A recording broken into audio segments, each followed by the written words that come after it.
Good morning, Judge. We're going to put you right after the, Hi, Judge. Do it. Judge, we're going to put you on the very front of the agenda.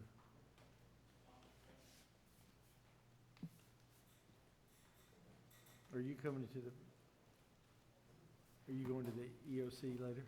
Yes. Okay.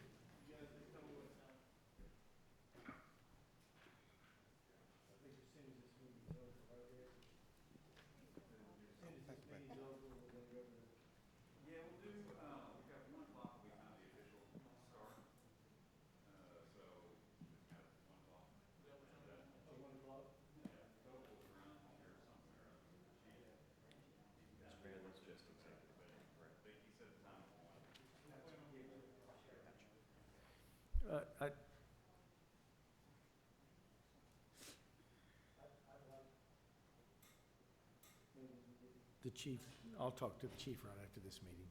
Okay. Kind of get an update.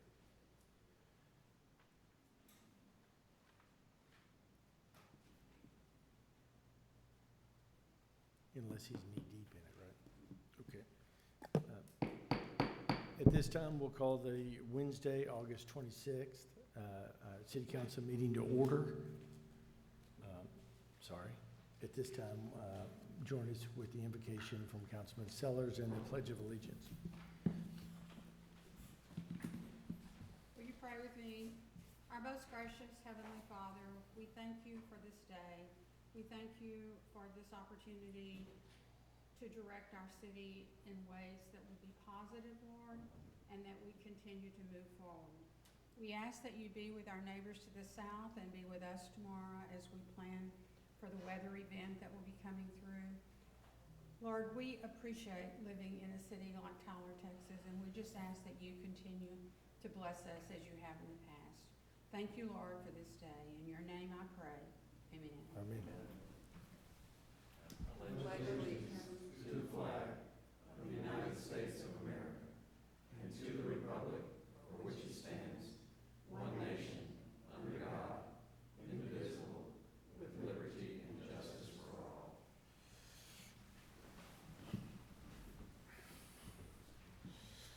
Ed, are you going to do the A1 and then we'll move into R1? Yeah, I need to do the minutes first. Oh, okay, I'm sorry. Move to approve minutes as presented. Motion by Westbrook, a second by McGee. All in favor?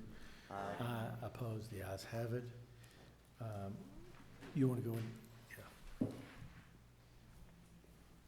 With the restrictions imposed by COVID-19, we've been unable to fully recognize our employees attaining 20 or more years of service in our city council meetings. Although the Human Resources Department has still provided a letter of recognition and thanks, along with their certificate and PIN, I've asked Bob Malden to prepare a recognition video each month to highlight those of our employees who have served in the city of Tyler for 20 or more years.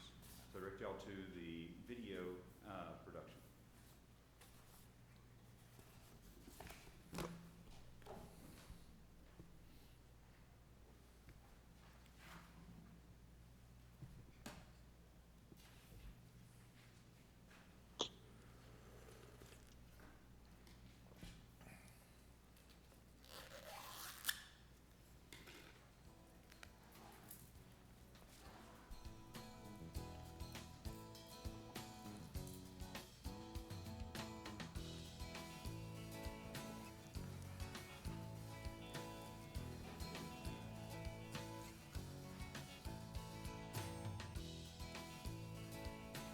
No music to it or anything?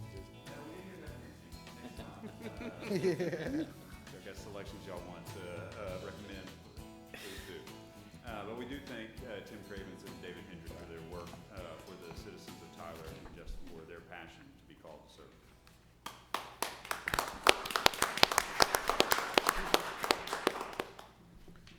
Thank you very much. At this time, I want to change the agenda item in respect of Judge Moran's time. Can we hear R1? Deborah, are you presenting this, or who's presenting this? R1?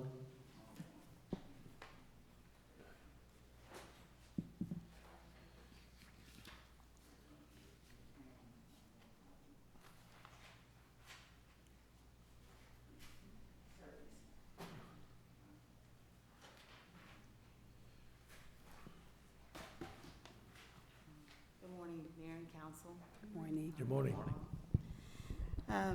Mayor and Council, what we have for you this morning is a request that the City Council consider adopting a resolution declaring that certain real property located at or about the vicinity of 218 East Elm Street, Tyler, Texas, as surplus property, and authorizing the sale of this property to Smith County in accordance with state law. Now, this property is the former Fire Station 1 property that is close to the jail.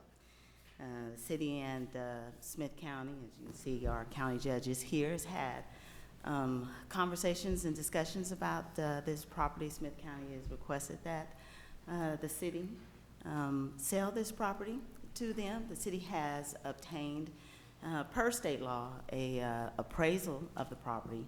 And so under state law, it is allowable for the city, if they declare it as surplus property, to sell it to another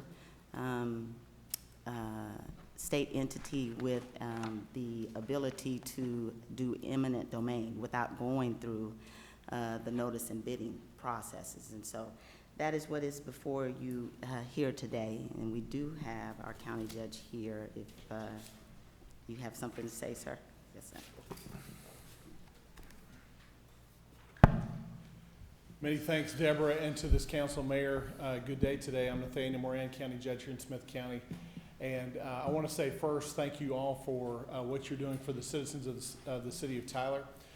This item that's before you today was approved yesterday in Commissioner's Court to purchase it. If you guys agree to sell it to us, it is a natural fit for a sale from the city of Tyler to Smith County, because it is actually the 1/4 portion of a whole city block that is connected to the jail that we do not own. It's the only portion of that city block that currently Smith County does not own. And given the reconfiguration of your fire station system and a wonderful new fire station that you've constructed at Glenwood and Irwin Street that we've been using now for a number of weeks, and which we appreciate. We've had a great time doing that in the EOC. But this will give us the ability to use this facility immediately for COVID-related activities. We're going to have it as a respite center for all emergency personnel, including anyone that you would like to send over from the city of Tyler, and also for our sheriff's office and jail detention officers as well. Long term, it's a great location for this Smith County folks, because when we expand the jail 10, 20, 30 years from now, that property is really the property that we're going to need to be able to do that. So we appreciate the cooperation that we've had from the city of Tyler throughout the past number of years, and I cannot tell you how beneficial that's been. And I want to thank in particular Mayor Hines for his leadership in that, because when you have a very large city and a very large county that are trying to do business together, it is just like a marriage. It takes a lot of work, but when you put a lot of work in it, you get a lot of benefit out of it. What you're seeing today really is a result of the work and the effort between a number of individuals on the county and the city side to work together, collaborate over these past few years. And as a result, the taxpayers are going to benefit on both sides of this equation. So I want to thank you for your leadership, Mayor. We're going to miss you when you're gone. And thank this council for its vision for the city of Tyler. So thank you. Any questions for me? Any questions? No, great. Thank you very much, Judge. Very well stated all the way around. Thank you very much for coming today. So with that said, are there any questions of Deborah, or do we have a motion to approve R1? Move to approve R1. Second. Motion by Westbrook, a second by Sellers. Any other questions? All in favor? Aye. Aye. Opposed? The ayes have it. Thank you, Mayor. Thank you and very Council. much. You're welcome to stay for the budget hearing if you'd like. Yeah, see you at 1.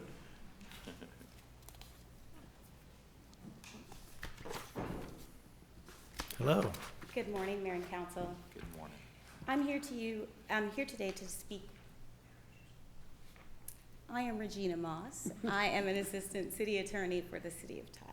Yes. And I think this may be the first time I've been before you, so hello. Oh, is it really? I think so. Oh, good, good.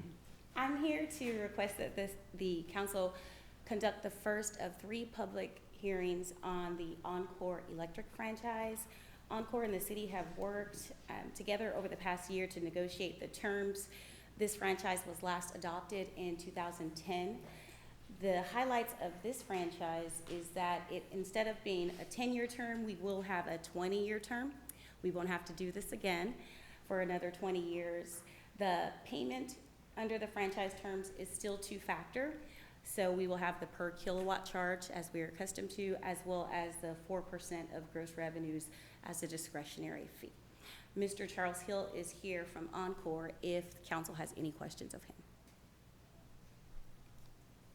I do not, do we, so this is a public hearing though? So if anyone is here in the room that would like to speak about it, please come forward.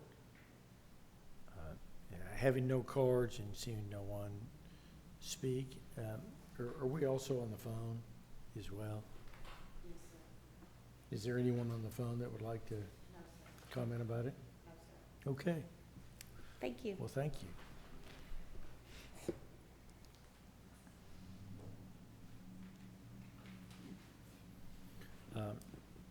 H2, Deborah, is that official enough to do the hearing? Okay. Since you won't let me use my gavel during the hearings anymore. I miss hearing that. Yeah, no, wham.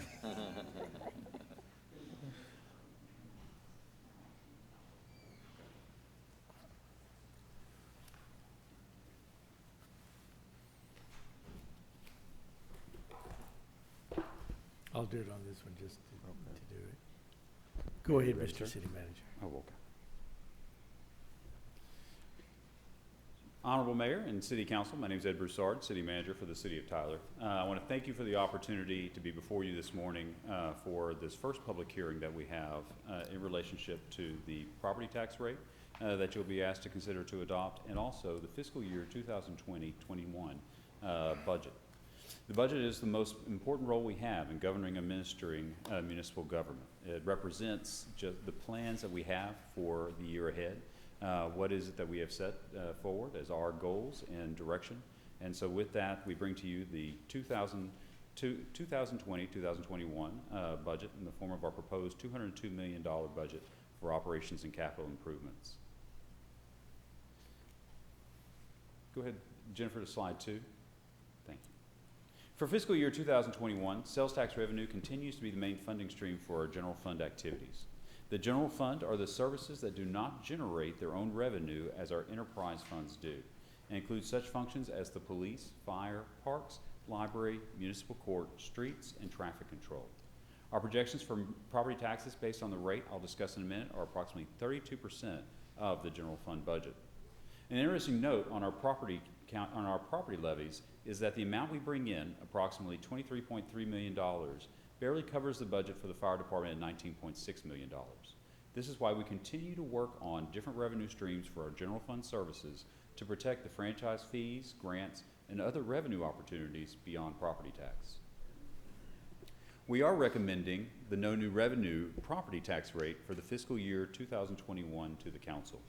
Your current ad valorem property tax rate is 25.99 cents per $1,000 valuation, and we're proposing through this budget to adopt the no new revenue rate at 25.90 cents per $1,000 valuation. This rate reduction will bring our rate in line with the no new revenue tax rate as set out by the Texas Legislature in 2019, and will generate the same amount of revenue on existing values from 2020 plus new tax revenue on the new properties that came online during the current year. This property tax rate is the lowest of cities over 15,000 in population in Texas, and reflects the values of the blueprint as set out in 1995. Our property tax rate is significant as it does not have any debt components associated with it. For every other tax rate that is set in the state of Texas, from counties, cities, and school districts, nearly every one of them will have a portion set for debt repayment or interest and sinking rates. The City of Tyler has every dollar collected on its property tax levies going straight to our operations for the public.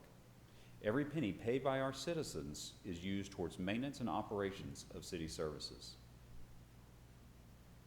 Tyler continues its steady and strong growth on property values with a 4.31% increase in values over the previous year. For the past 5 years, we continue to be in the range of 4 to 5% growth in values, which allows for predictability and sustainability as we build our budgets. This year, we experienced closer to our regular rate of growth in values and additions, which reflects the confidence that our citizens and newcomers have in Tyler as a location for residential, business, and industrial growth. There's an interesting story that's reflected in this graph that I hope is noticed. We're currently experiencing tension and stress with our budget for this year and to next year's proposed budget, but it's not as stressed as the budgets we went through during the Great Recession. Growth and values went up so quick that when they burst, the decline was sharp and long for the next few years. Our steady growth around 4% allows for bumps and bruises without crashing the system and needing large property tax increases. We can take smaller steps to modify where needed and maintain the services needed by our citizens. With our agreement with the Environmental Protection Agency, or EPA, or the consent decree in 2016, and commitment to improving our water quality for our customers, we have increased our rates on water and wastewater services for the past 5 years to pay for the costs involved in operations and capital improvements. We still compare very favorably to the rest of the water wastewater services prices in Texas. Using the Texas Municipal League annual utility cost survey, we see that our rates are considerably lower on residential water fees and similar or lower on wastewater rates depending on usage as compared with other cities' utility rates. On the previous slide, we showed the bar graphs relational to the current and proposed rates. We are proposing a $2 base rate increase on both water and wastewater rates to be effective on October 1st. The regulatory compliance fee, which pays towards debt associated with our wastewater collection system improvements as required by the EPA, will stay at the same amount as set last year, $6.13 per month. With our bond refinancing measures and consideration of using the Texas Water Development Board for future bond financing, we can keep the regulatory compliance fee flat for the coming year. To meet the requirements of the EPA consent decree, the city is expected to spend nearly $250 million on improvements to the wastewater collection system. We have been building up cash through the wastewater rate increases, but we will need to borrow $213 million to pay for line replacements, manhole repairs, and other capital improvements. Our previous financing solution was going to the bond market, but we've been examining the use of the Texas Water Development Board as a funding solution. This is a state program with interest rates lower than the open market. In fact, they're currently at 0% interest. In our evaluation of future debt needs and expected interest rates through the Texas Water Development Board, we can reduce future interest payments by approximately $74.5 million over the life of the 30-year debt. The requirement for use of the Water Development Board funding is to have and utilize a water conservation policy. Tyler is one of the last cities in Texas that does not comply with the state's water conservation policy, which requires for users to pay a higher rate for the more water they use. Our current rate structure is designed as a declining block rate structure, meaning the cost of water used decreases as usage increases. In this structure, there is no incentive to reduce the amount of water used for future conservation measures or extend the life of your water resources. For our use of the Water Development Board, we propose putting in place an inclining block rate structure. This will have the unit cost of water increase as customers' use increases. The structure revision is expected to generate the same amount of revenue for the water fund as customers with higher water usage may find measures to reduce water usage as intended by the state's policy. I do note that this revision will not be effective on October 1st, but instead go into place at the time that we need to borrow from the Texas Water Development Board.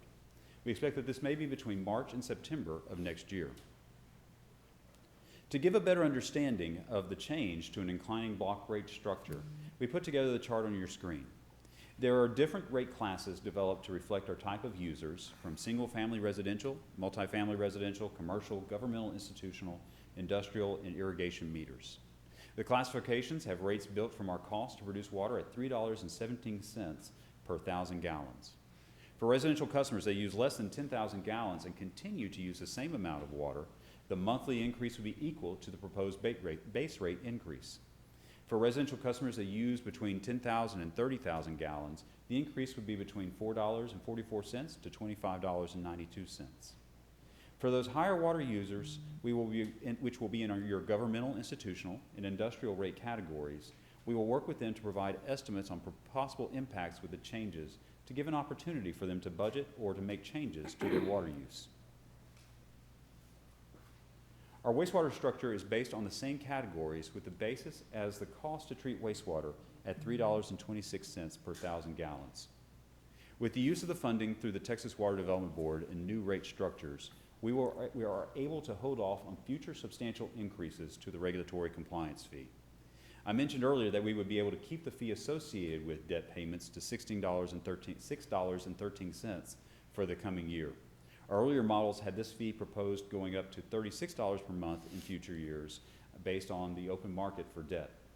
The Texas Water Development Board funding will keep this fee much lower, much more in line with the current fee level. We continue to incrementally move residential customer rates so that residential rates are not subsidized by commercial accounts and better reflect the true cost of service for our solid waste. This coming year's rate change is 33 cents, bringing the monthly rate to $17.03. We do consider our rate in relation to other similar sized cities and solid waste service costs.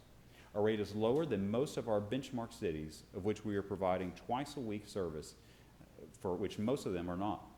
We're proposing an increase in the tipping fee at the landfill from $42 to $47, which is paid by non-residents when taking items out to the landfill.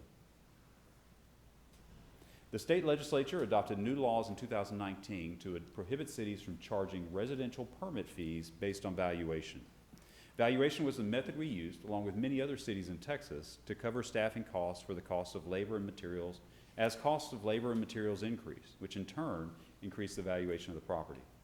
Due to the changes in state law, residential permit fees are now assessed on a price per square foot, which is variable and does not allow revenue to track with changes in the cost of business or valuation.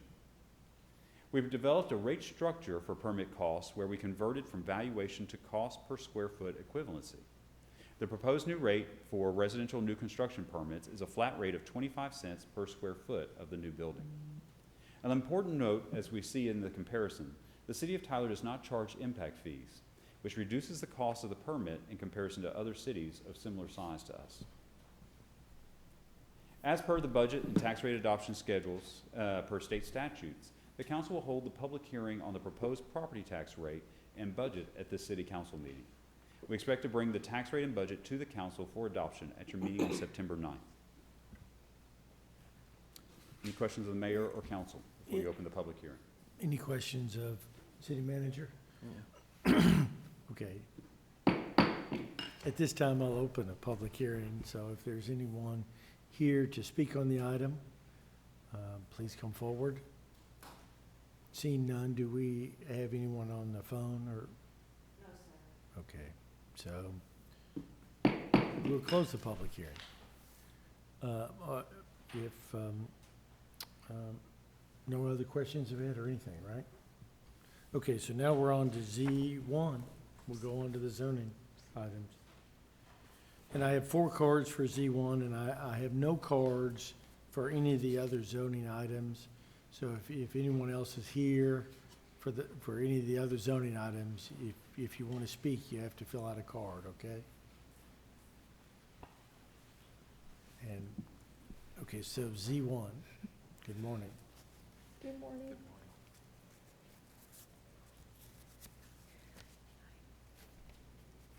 Our first item is for Utz Evelyn Irvin. The applicant is requesting a zone change to develop for 16 attached single-family homes with a clubhouse.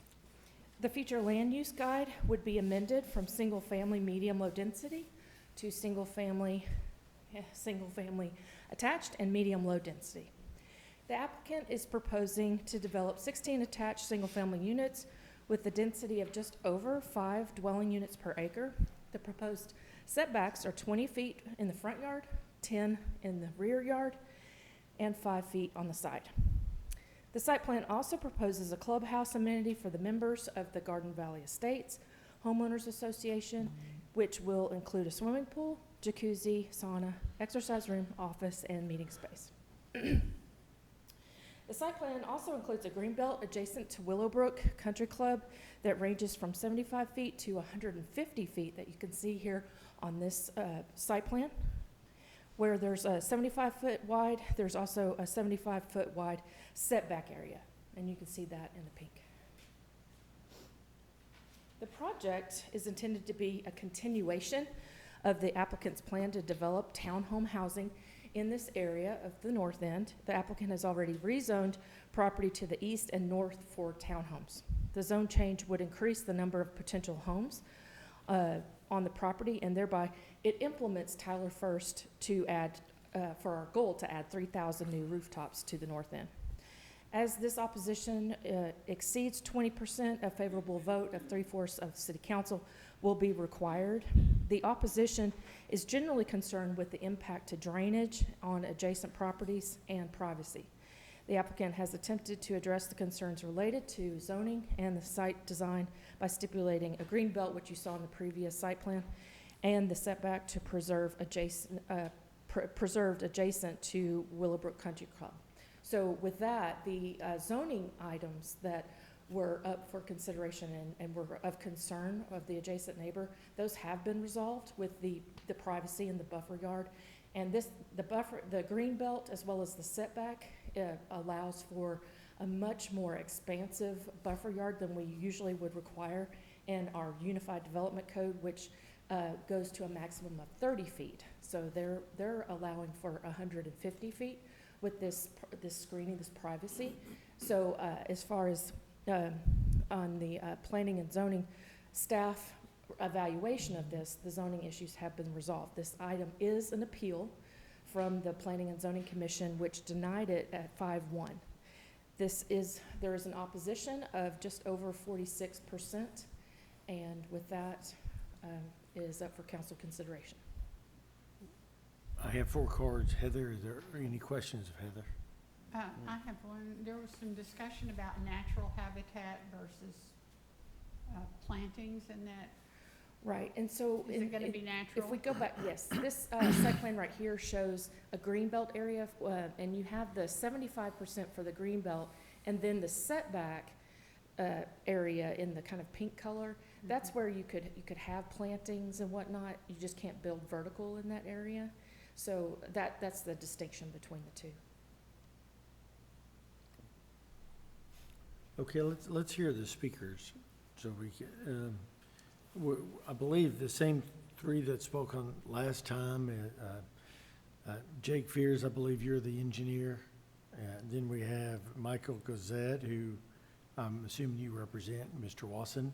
I represent Mr. Wasson. And then Jack Wasson. So what order do y'all want to come up here and talk? Y'all have do you have a?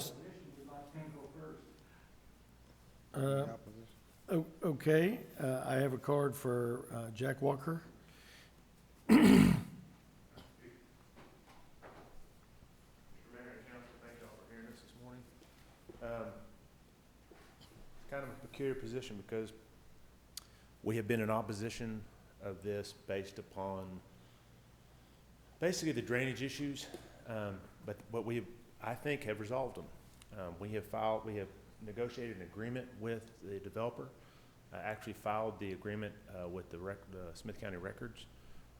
The issue we have is there are several contingencies that have to occur before we were obligated under the agreement to withdraw our opposition. Does the document camera work? And I do not have a pen. I'm gonna go back here and get a pen real quick. I want to take some notes so I know exactly what all this is.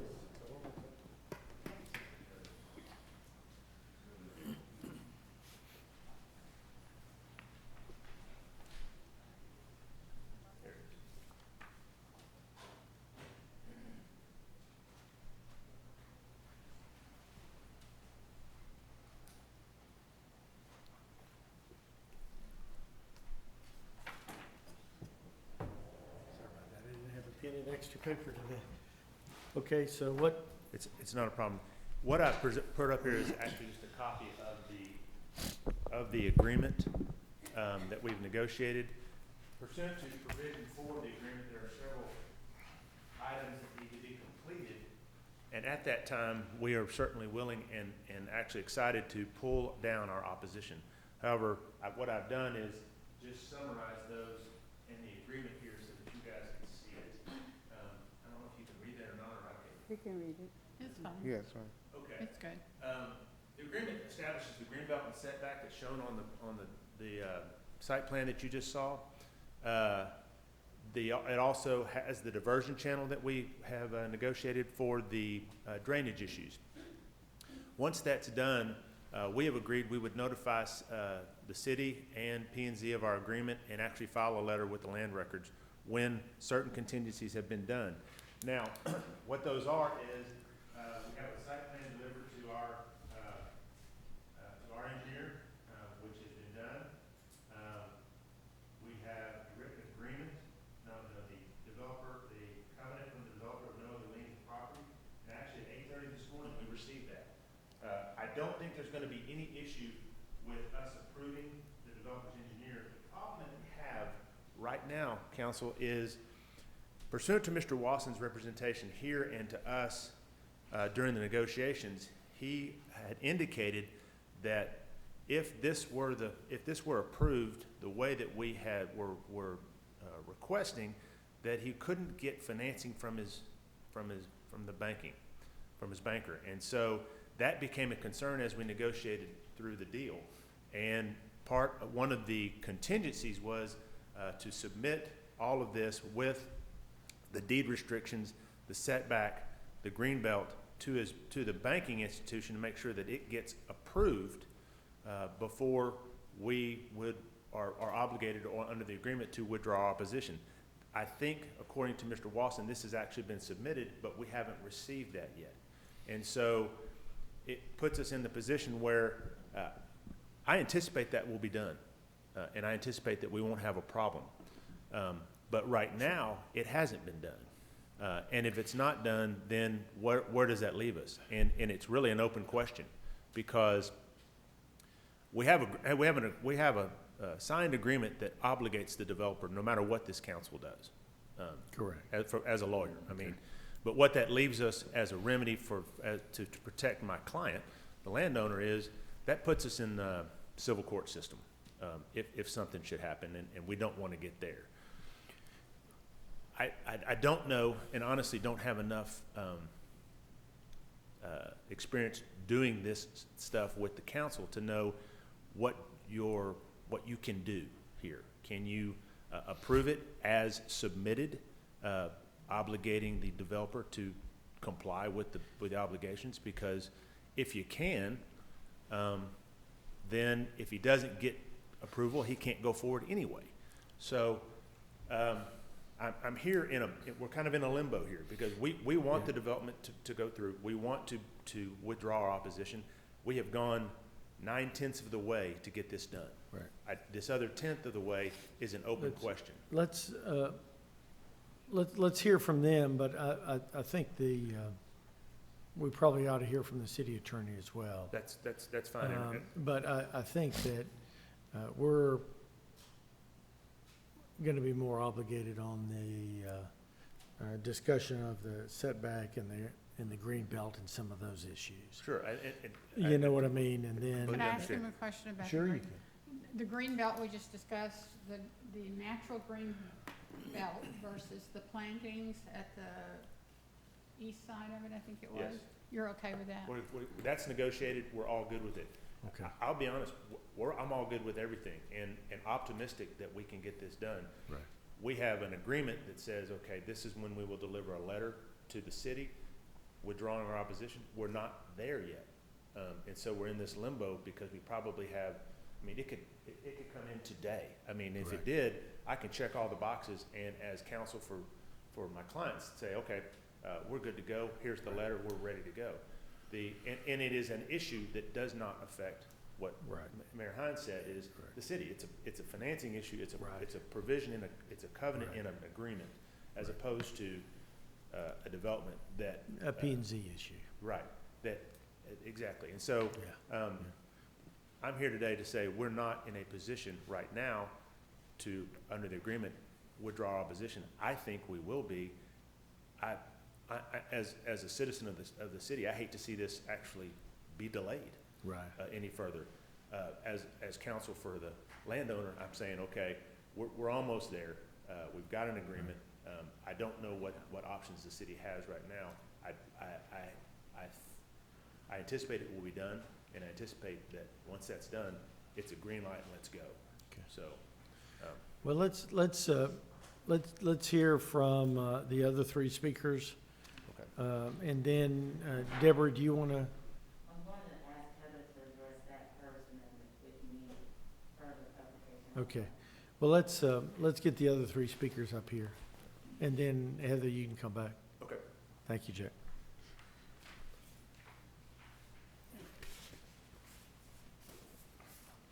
Michael Gazette, Yes, I'm Michael Gazette. Good morning. good morning. Council hearing this morning. Procedurally, what happened was the Planning and Zoning Commission denied this request. At that point in time, we were faced with two alternatives. One, start over, or two, appeal to the council and hope we got a 3/4 vote approving a site plan. We've been here before, as you remember, Mr. Mayor. Sure. And you encouraged us to meet and see if we couldn't work out our Right. differences, and we did, Right. every day. Now, I think from Mr. Walker's comments and from the agreement pertaining to real property, thank you, that has already been filed for record Right. in the public records by Willowbrook's lawyer. So there are covenants there, and our property now is already encumbered by the terms of this agreement because it's of record now. So I believe there is an agreement, and I believe that by filing it for record with their signature on it, they said, we approve that site plan, which is really what the council needs to be concerned about today. The city is not a party to this contract. This is a contract between entities that do not include the city. Also, this contract does not include the lender to Mr. Wasson as a party. Now, are we making our good faith efforts like we agreed to do to obtain their approval? Yes, we are. But they're not under any obligation to respond to us within a specific period of time. And yet, there is no point in continuing to be delayed on approving that site plan. The fact that we may have that still pending is an issue between us and Willowbrook. And I agree with Mr. Walker. I think that's going to be handled. But if we don't get approval today, if the appeal is not sustained today, then we have to start over again. That property is essential not only to this particular tract and this particular site plan, but also to Garden Valley Estates next door to it, because as I can show the council here, I've got copies of letters from the HUD architect who says that HUD's going to require the clubhouse in the proposed Garden Valley Estates townhome project. It's not optional. So, without that, we can't go forward with the other that's already been approved. We believe that Willowbrook has approved this site plan, and that's what the council needs to be concerned with, and we're going to ask the council to go ahead today and approve this and let us go forward, and then the parties can also proceed under their agreement, which is between them. Thank you. Any questions? Mr. Fears, do you want to come up, or do you want Mr. Wasson? Okay. And I think I did hear you say you'd speak real quick? Okay. Good morning, Mayor and Council. My name is Jake Fears, civil engineer representing Mr. Wasson, the developer. As I presented this case a few times before, we've worked through any engineering design requirements between both parties, and I believe Mr. Walker even agreed that those items have been met. I'm here today in support of this development and available for any technical type questions you may have. Okay. Seeing no technical questions, thank you. Thank you. Okay, appreciate it. Mr. Wasson, would you like to come up? And then Heather, I'd like you to come up.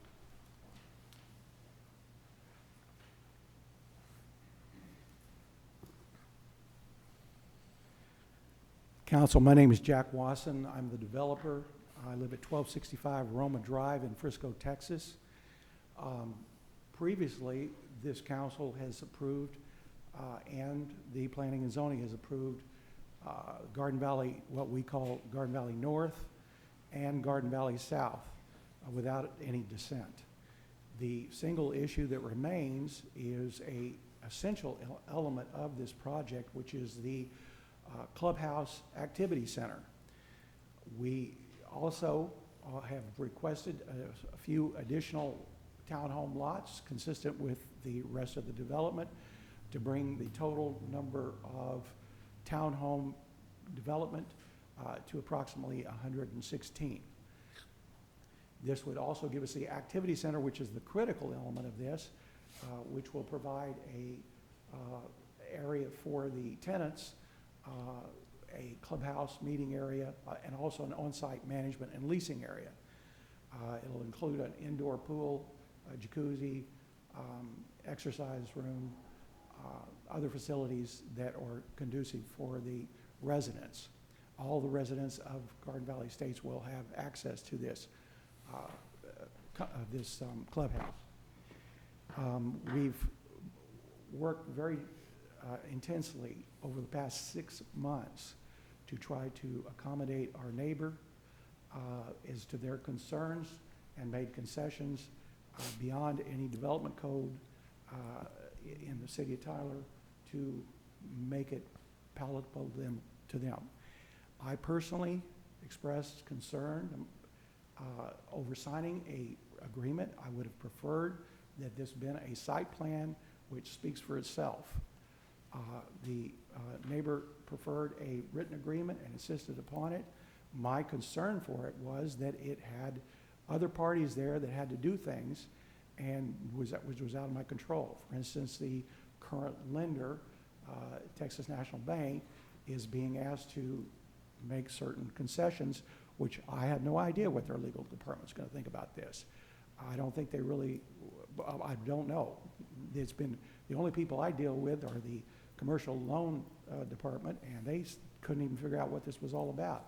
So I said, well, just send it to your attorney or your legal department, let them look at it and see if they can go along with it. They'll surely understand it, and they can make calls to the other attorneys. I would prefer to leave that side agreement between Willowbrook and myself and our attorneys, and limit this hearing to the approval of the site plan, which all parties are on board for and all parties have signed off on. We will then have to do what we have to do to get the remainder of the contingencies. I don't see them as contingency. I think we've done what we were asked to do, and we've given it to the bank, and what the decision they make is out of our hands. So I'm asking that the city council affirm this project and approve the recreation and activity center and the additional lots, this PUR that has been approved by also by the city planning department. Oh, okay, describe for me real quick. When you have this green belt in the green and you have this setback in red, it looks like, right? Okay. Describe to me what the green Yes. belt means to you. Okay, well, the setback area is an area where we cannot build structures, but we can have the cul-de-sac, the hammerhead cul-de-sac, fire plugs, and that sort of thing. Nothing, no permanent structures. I agreed that we would not use that part of our property in order to accommodate my neighbor.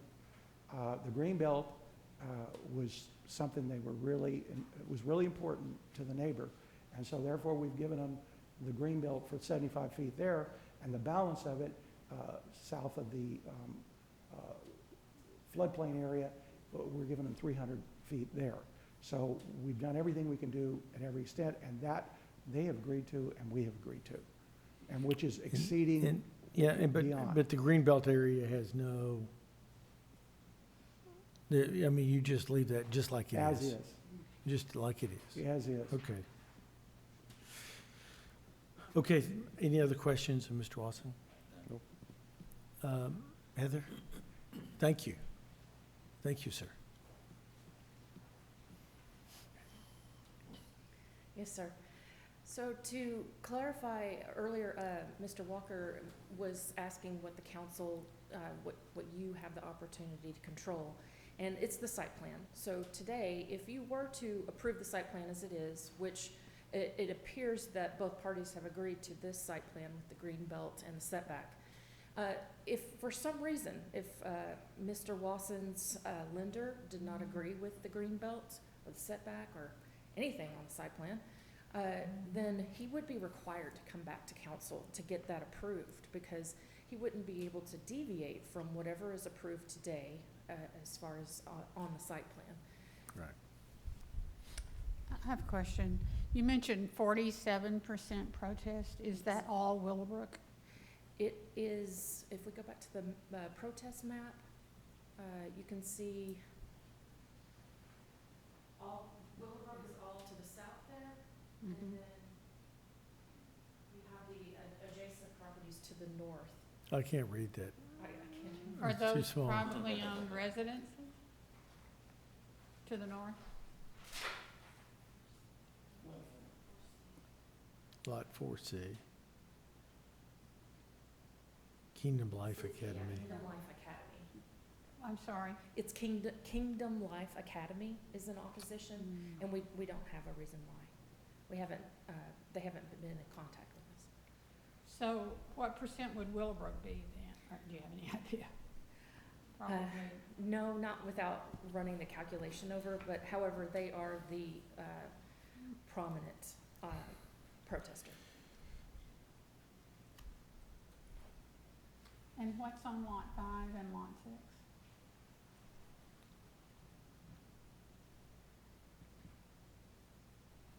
Or 5 and 8, sorry.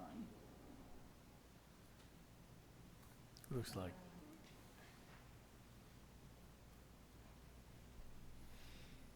Do you have an aerial? Okay, it's vacant land. Yeah, Vacant land. that's what Yes. I thought. And no response from those people? No, they weren't, they were not in opposition. Thank you. Any other questions of Heather? So today, before you yeah. today, your options are, you could table the case again, or table the case. This would be the first time for this particular request. This was denied at Planning and Zoning because they needed more time to work with the adjacent neighbors, and which they have done that. And, or you could choose to approve the site plan as it's presented today. You could approve with other conditions. You could deny the case, however, that would require that the applicant wait six months before reapplying. Yeah, I would tend to say that our purview is really the green belt and the setback items. And the two parties with our request last month really did get together, and I think worked in good faith together to work out any sort of differences. And if it's only down to a lending item, then that's really just out of our range of influence, really. And I have full confidence that Mr. Wasson and I know Mr. Walker and Mr. Gazette. I mean, couldn't be two finer representatives of the legal community working with both institutions, or Mr. Wasson and then one with Willowbrook. So I would have complete confidence in that representation for both Mr. Wasson and Willowbrook to move forward on their agreements together. Couldn't be finer people. But really, the green belt and the setback is really where we are today, and I'm excited that the parties have reached a compromise. But I'm really excited to see new development in that part of town. I'm Yeah. really excited Me about it. too. And so I would, I'll go ahead and make the motion. I'll go ahead and make the motion that we approve Z1 with the green belt in the setback area, something of major agreement between the parties. And I would just want, Mr. Walker, Mr. Watson's description, is that what? I just want to verify that the description of the green belt is. Absolutely. Okay, that was the same description of both parties and the understanding of our P and Z department, right? Yes. So I would move to approve Z1. Second. A second by McGee. Any other questions? What are we gonna do, the stipulations that he said he was waiting for? We don't have to No, do we that. don't It's really. not It's necessary? out of our, that's above our pay grade, Oh, okay. as they say. So we have a motion and a second. Any other questions? All in favor? Aye. Opposed? The ayes have it. And Mr. Watson, thank you for working with these gentlemen to work it out. Okay, thank you, guys.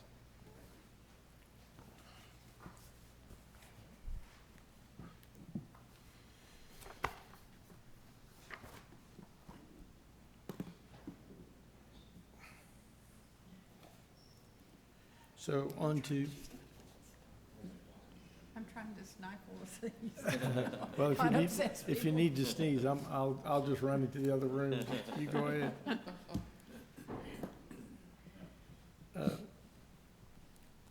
Yeah, if I have to watch any more representations of sneezing on TV, I'm really, ugh. I didn't do it. Z2, The applicant is requesting a closure of an unapproved alley right-of-way.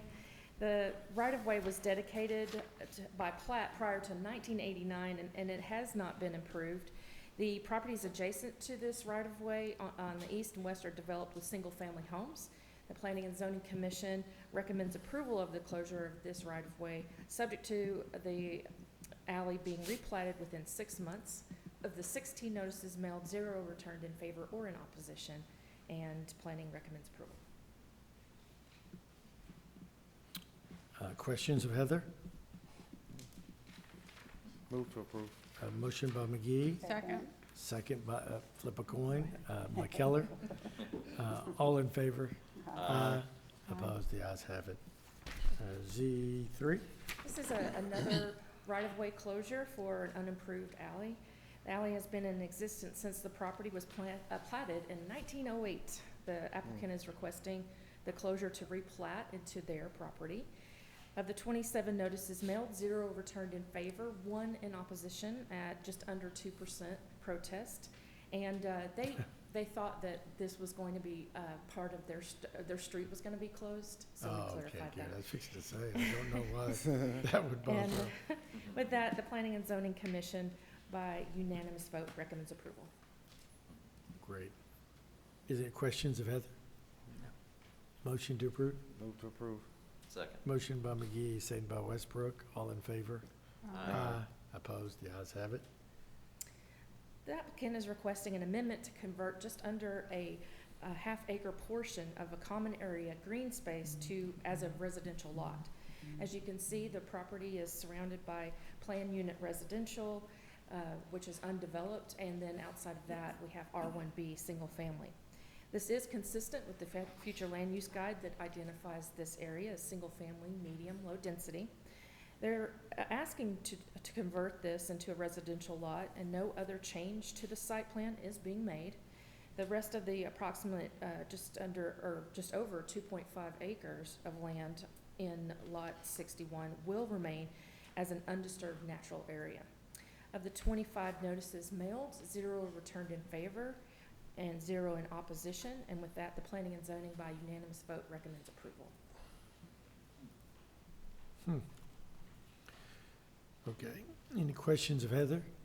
So they're gonna put one house on there, and then the rest is just gonna be undisturbed area. Okay. But that's floodway, right? Or floodplain? I believe so. And it's also, as far as part of planned unit residential, offering some green space to, Okay. as an amenity to the subdivision. Gotcha. Okay, I'll entertain a motion to, a motion on it. So moved. Second. A motion to approve by McKellar, second by McGee. Any other questions? All in favor, aye. Aye. Opposed, the ayes have it. CU 5, This is a request of Encore to, for a special use permit to expand their electric utility substation at this location. Surrounding this location, you have a mixture of residential and commercial.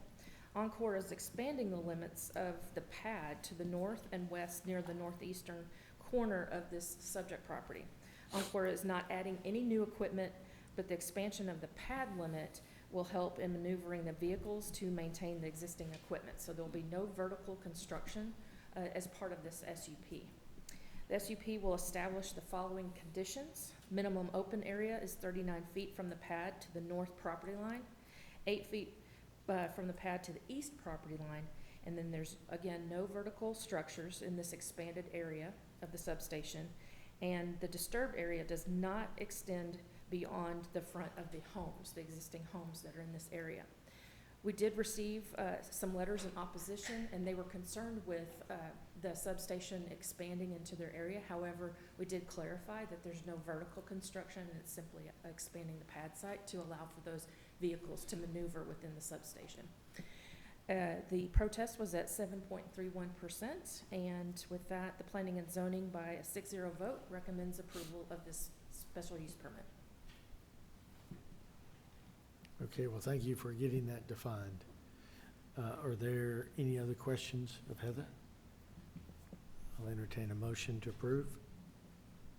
Move to approve. A motion by Westbrook, Second. second by Sellers. Any other questions? All in favor? Aye. Opposed? The ayes have it.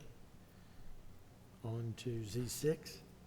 This is a request to change the zoning to allow for general commercial uses. The property is surrounded by light commercial as well as general commercial, and then to the north, some residential. The future land use guide would be amended to allow for general commercial, changing it from neighborhood commercial. The applicant is requesting this in order to allow for general commercial uses, and with that, a type B buffer yard would be required between this property and the residential property to the north. Of the 15 notices mailed, 0 returned in favor or in opposition to this request, and the Planning and Zoning Commission by a unanimous vote recommends approval. Right. Move to approve Z6. Motion by Westbrook, Second. second by McGee. Any other questions? All in favor? Aye. Opposed? The ayes have it. This is a request to change the zoning to allow for a garage apartment on this property. To the north, east, and south are all zoned R1B single and have single-family homes located on the properties. And to the west is R2 two-family and is also developed with a single-family home. This would amend the future land use guide to allow for single-family and single-family attached medium-high density. And with 20 notices mailed, 3 were in favor and 0 in opposition.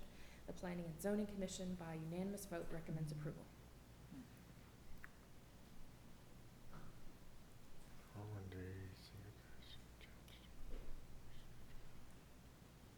Is it currently vacant lot? I believe that there is an Is there a existing. structure there? If we go back to the I'm pictures. sorry,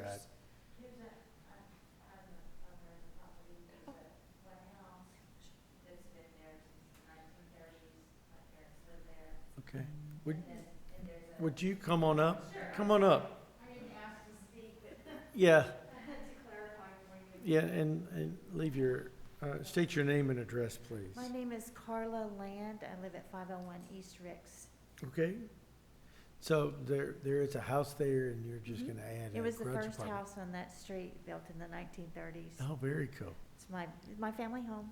Yeah, good. So you're just gonna add a garage apartment Yes, structure in the take back? care of Mom. Well, good for So, you. Yeah. Good for you. Okay, well, that was my only question. So moved. We have a motion to approve. Second.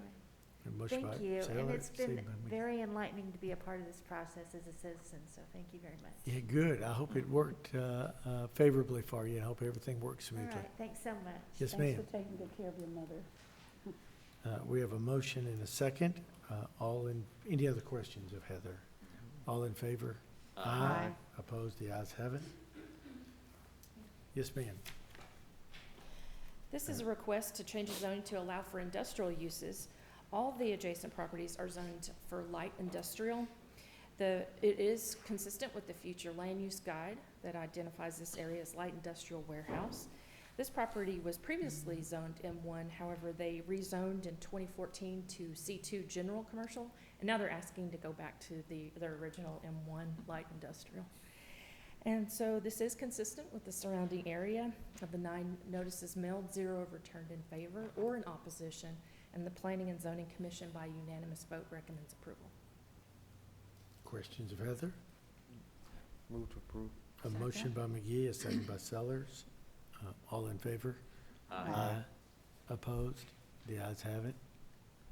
Z none. This is a request to change the zoning to allow for development of single-family homes and single-family attached homes at this location. To the north is zoned for light industrial, and it's the location of a rental truck agency. To the east is zoned for R1B single-family homes, and to the west and south are R1A single-family, and has a mixture of single-family homes and undeveloped land. The future land use guide would be amended to allow for single-family and single-family attached for the R1D portion of the property. And the applicant is requesting this to allow for single-family homes within 125 foot of the Haverhill Drive and develop attached townhomes on the rest of the property, similar to the other side of Haverhill. So originally they Right. came in with a multifamily zoning, but working with staff, they were able to amend their request to mirror what you see on the other side of That's Haverhill. great.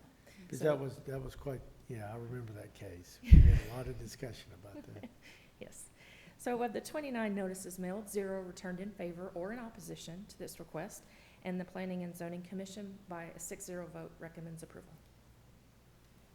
Yeah, Move very to good. approve. Motion by Westbrook, Second. second by McGee. Any other questions? All in favor? Aye. Opposed? The ayes have it. Z10. And finally, this applicant is requesting the zone change to allow for the development of a single-family home. To the north, south, and west are all zoned with R2 two-family and are developed with single-family homes. And to the east is R1D and is undeveloped. This is consistent with the future land use guide, and the applicant would like to change the zoning to plat the properties and bring them into conformance. Of the 23 notices mailed, 0 returned in favor or in opposition, and the Planning and Zoning Commission by unanimous vote recommends approval.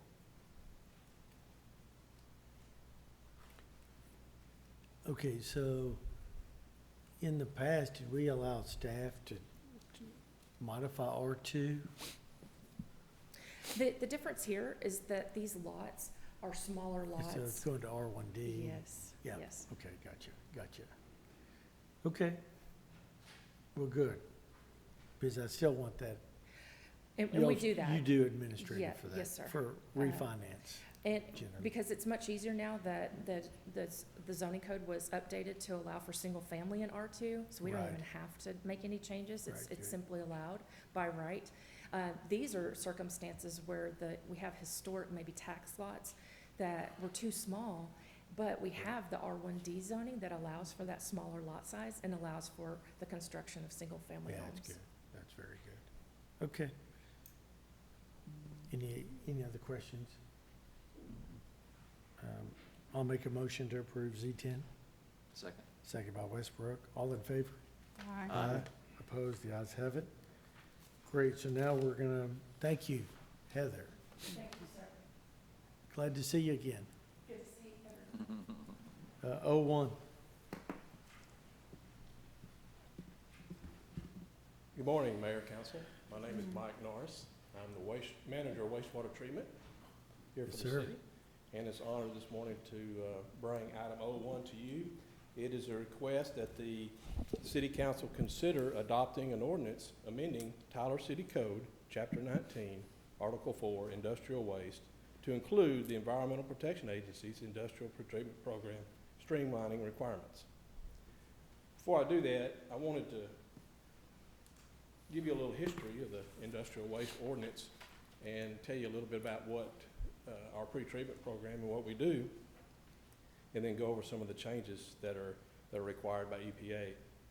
The Chapter 19, we have the Industrial Waste Ordinance, which was originally adopted in 1952.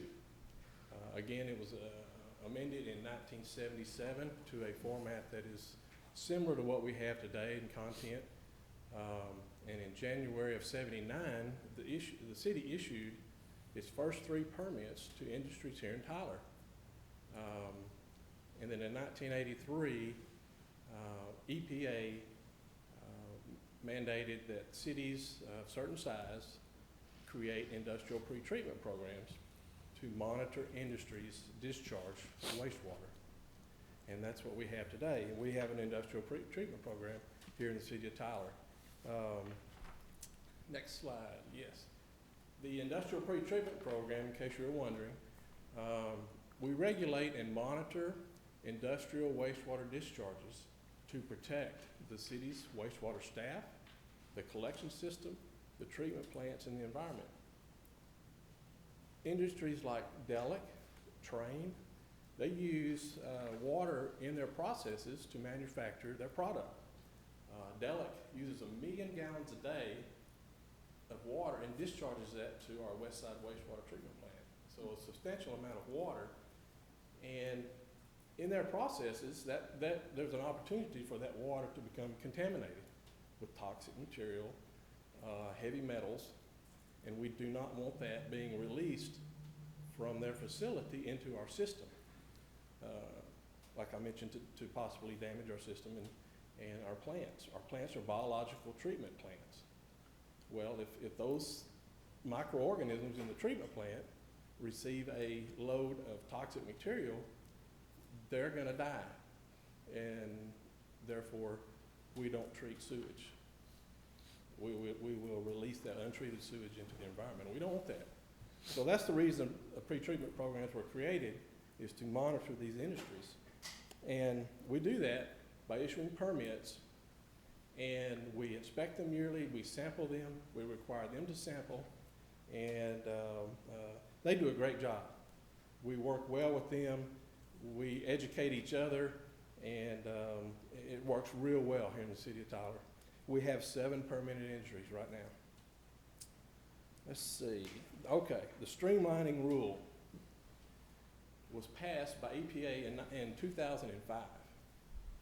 Well, here we are today. It's 2020, and we're finally getting to it at the city level. We sent our changes to the state in 2012, and we were finally approved earlier this year. So, and what the EPA streamlining rule does to our pretreatment program, what the requirements are, it revises several provisions of the general pretreatment regulations that are in 40 CFR 403. And there are 13 that are required changes that we have to make.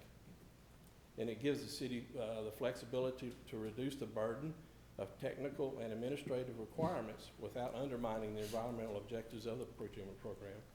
It provides greater flexibility in the use of certain sampling techniques, and it clarifies the use of best management practices and ordinance definitions. Many of these changes are in the definitions that are in the ordinance. Next slide. The 13 changes include slug control discharge, and the slug is a abnormal discharge. Say if they have a spill at the plant and you have a lot of water all at once entering into the wastewater system, that is a slug discharge. So it changes some of the requirements related to the permits and evaluations and notification of changes to those slug discharges. We have a change in the significant noncompliance definition.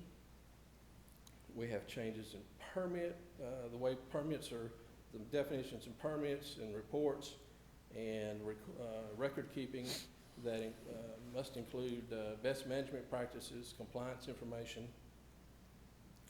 There are repeat sampling and analysis for on a 30-day timeline requirement for discharges that have a violation.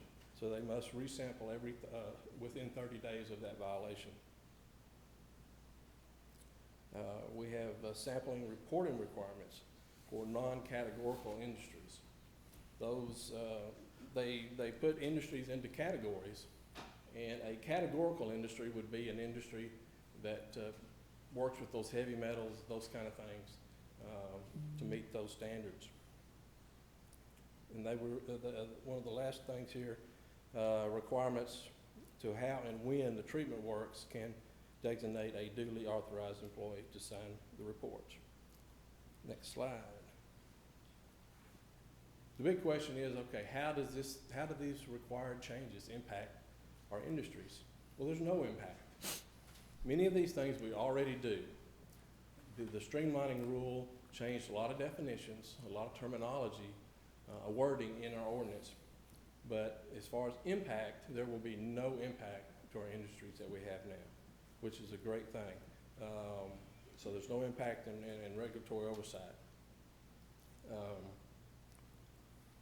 And before I ask for a vote, I'd like to thank Sharon Roberts and our legal department for all of her help with the changes, and Sarah Elkins, our pretreatment tech.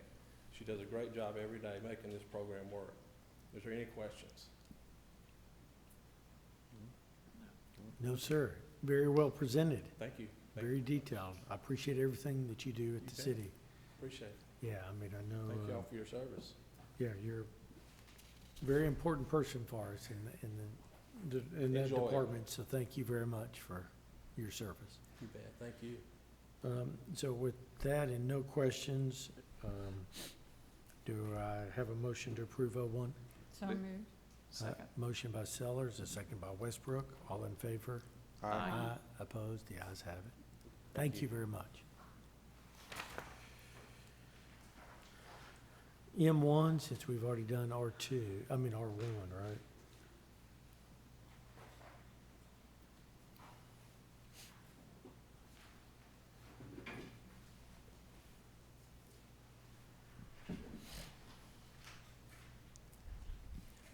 Good morning, Mayor and Council. Hello. Good morning. This is a request that the City Council consider authorizing the city manager to execute a contract in an amount not to exceed $110,000 with Habitat for Humanity of Smith County to administer a Utilities Assistance CV program funded with CARES Act Community Development Block Grant funds. As the Council is aware, the CARES Act was passed in March of this year, and as part of the CARES Act, the city received an additional $514,000. All of the funding from the CARES Act is subject to all of the regular Community Development Block Grant or CDBG regulations. Plus, all of it must be used to prepare for, respond to, or prevent the coronavirus. And to distinguish the funds received from the CARES Act versus the regular CDBG, we've used the -CV naming convention. So anytime you see the -CV, it's CDBG funds, but must be used to prepare for, respond to, or prevent the coronavirus. And this program will be administered by Habitat for Humanity, and it will be funded solely with CDBG CV funding from the CARES Act. So Habitat will accept all the applications and they'll accept them in 3 different application periods, if you will, which will be 1 week each month for up to 3 consecutive months. And of course, the program will terminate after there's been 3 application periods or all the funding is used up, whichever happens first. Eligible households will receive a grant of up to $250 paid directly to the utility provider. So the households themselves will not be receiving the funds, but instead it will go straight to the utility provider. And for ease of administration of this program, the utilities are going to be limited to water, sewer, and trash. To be eligible, households must earn less than 80% of the area median income based on their household size, and HUD gives us those exact numbers.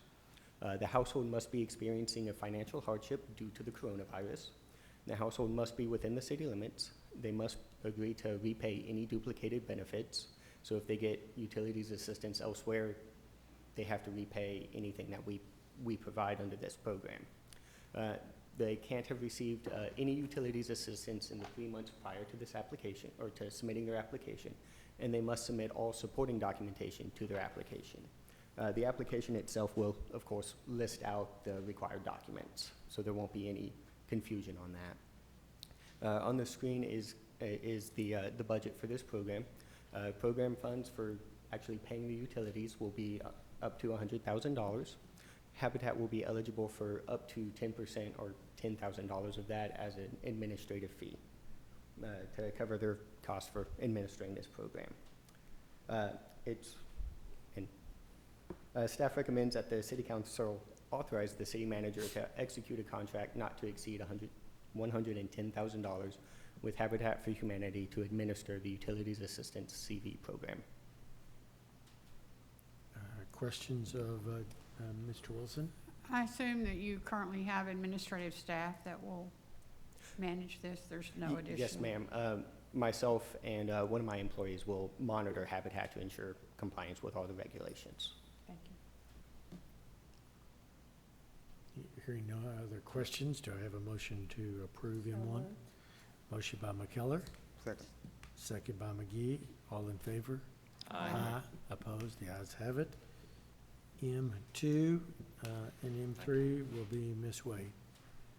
Thank you, Dustin. Good morning, Mayor, Good morning. Council, City Manager. My name is Renissa Wade. I'm Managing Director. I'm here before you today to discuss a water line extension that's happening at Bascom Road. This particular water line extension is needed to eliminate dead-end mains in the area and to also help with maintaining the area's PSI, the pressure for the water coming through, and also will help or assist with any type of dirty water or smelly water calls that we're getting. We put in a booster station over in the Charleston Park area earlier, several years ago. I believe that was done several years ago. At any rate, that's not helping us as it needs to help us in order to maintain the PSI in the area. We were reviewed by TCEQ, and they did make note that we needed to do something in this area, so here we are today for that fact.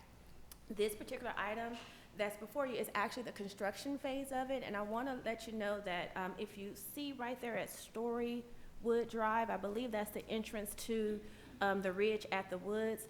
The water line is going to connect there, and we will have a disruption in traffic on that particular street for about 1 to 2 days while we're trying to make that connection. From that street all the way down to Old Omen Road, we will need to have one lane of traffic disrupted, and we'll have flaggers, and you'll have to stop and let one side go through and then let the other side go through at a later time. We predict that this is going to last for about 6 months. They think that they may be able to get it done sooner if weather and conditions permit. The construction will be done during normal business hours, about 7:30 to 5, as well as being done Monday through Friday. We are working with our communications representative, Luana Campbell, to develop a communications plan for the community so that they'll know when the disruptions will occur, and they'll be aware of any reroutes or detours that will be put into place. With that, I request that the City Council consider approving this contract with Reynolds & Kay for $866,000. Questions? I do have a couple of questions for you. Sure thing.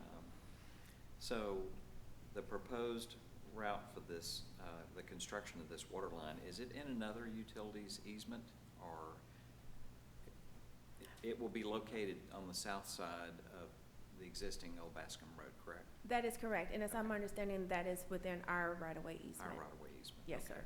And then the only other is, well, construction of the water line. I know that the reconstruction of Old Bascom also is on the half-cent sales tax capital improvement project list. Yes. So the right-of-way, the width of that right-of-way will allow still for an undisturbed reconstruction of that roadbed also too?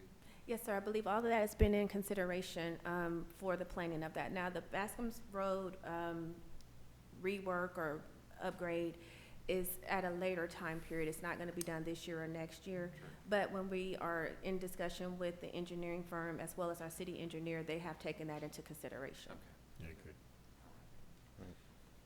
With that, I move to approve M2. Second. A motion by Westbrook, a second by McKellar. All in favor? Aye. Opposed? The ayes have it. M3? Okay, M3 is the engineering services for rehabilitation of the Glenwood Gaston Street water tank. This water tank is located right across the street, basically from Fun Forest Park off of Glenwood Avenue. This water tank services the northwest area of town. It's a $500,000, I'm so sorry. It's a 500,000 gallon water tank, and it is due to have a rehabilitation. The tank was actually rehabbed, I believe, in 1991. Industry standards say that we should look at rehabilitation every 10 to 25 years, so this one is a little further beyond that. However, we have looked at this tank on an annual basis, and it's been able to continue moving forward without needing any type of major rehab.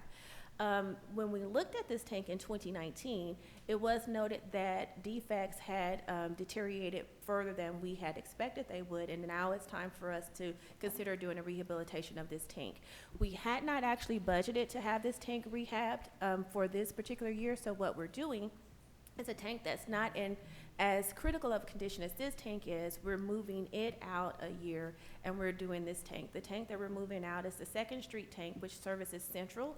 Tyler is a 1 million gallon tank, but we feel like, based on the evaluations, that it should be able to sustain being able to be moved out a year. The evaluation by KSA will take approximately 6 months. We anticipate that the tank will be out of service for upwards of a week. We would have to drain the tank in order to do a more in-depth study of what exactly needs to be done to the tank.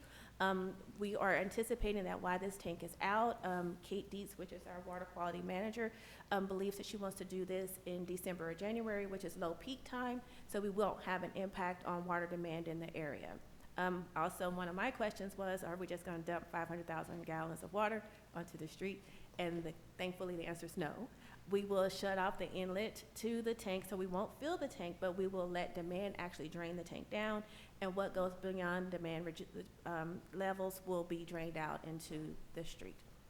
So with that, I request that the City Council approve the City of Tyler Water Utilities with the engagement of KSA for the design and field work for the Glenwood Avenue tank.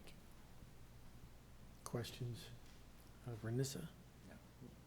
No. Move to approve. Motion by McGee, second by McKellar. All in favor?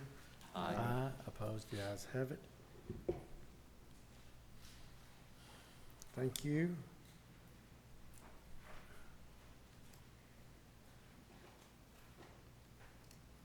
Good morning. Good morning. All right, agenda item M4 is the bid for specialty manhole and pipe rehabilitation package for consent decree group 2 work.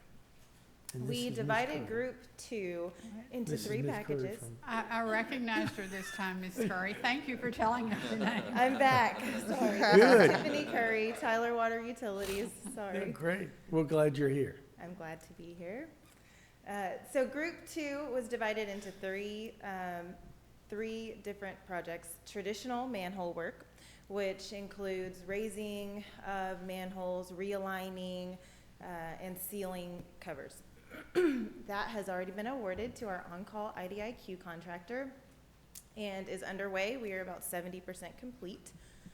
The second of the group 2 packages is the traditional gravity main work, which includes open cut, excavation, replacement of pipe.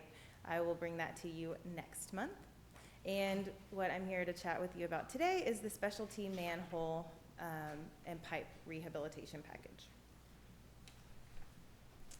This package includes manhole work and pipe work. The manhole work is all manholes in basins 8 and 15 that are on smaller diameter lines.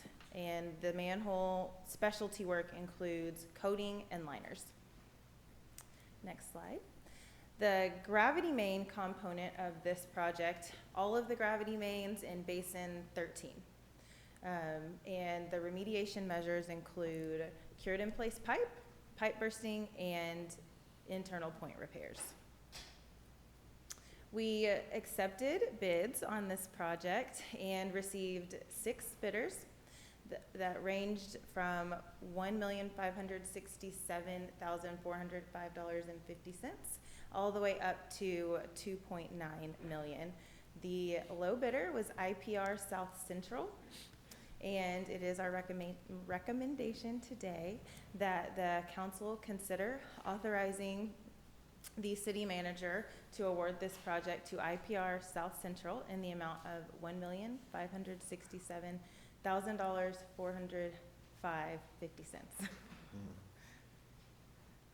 Final slide is the recommendation. Great. Any questions for Ms. Curry? I do. Has this construction company, or have we done business with this construction company? Yes, sir, we have. They did some of the Group 1 work for us, and they've done a good job. And where are they from? They are in the Valley area. Houston? They're in Houston. Sorry about that.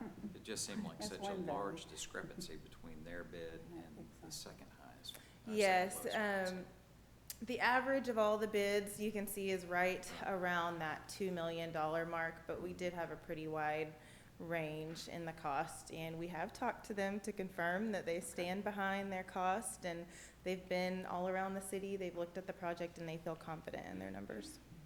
When it comes to approving change orders and so on, does that go through the engineering firm, or does it come directly to you?